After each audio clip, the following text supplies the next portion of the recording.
Hello everyone, আসসালামু আলাইকুম। Welcome back to my YouTube channel. আজ আমি দেখাবো চায়ের রেসিপি। তো আমি এখানে পরিমাণ মতো পানি নিয়ে নিচ্ছি প্রথমে।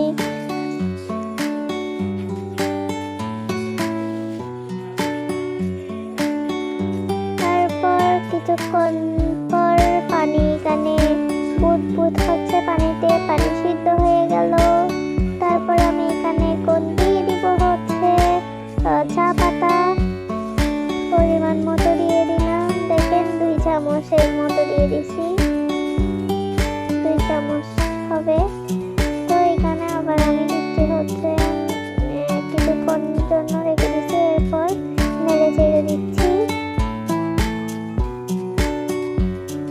তারপর চায়ের কালার চলে আসছে, মানে চায়ের রংটা আর কি চলে আসছে। এখন আমি এখানে কিছুক্ষণ ঢাকনা দিয়ে রেখে দিচ্ছি। তারপর এখন দিয়ে দিব হচ্ছে চিনি। চিনিও দিচ্ছি হচ্ছে আমি 2 চামচ মতো। তারপর চিনি দেওয়ার পর ভালো করে নেড়ে চেড়ে দিচ্ছি।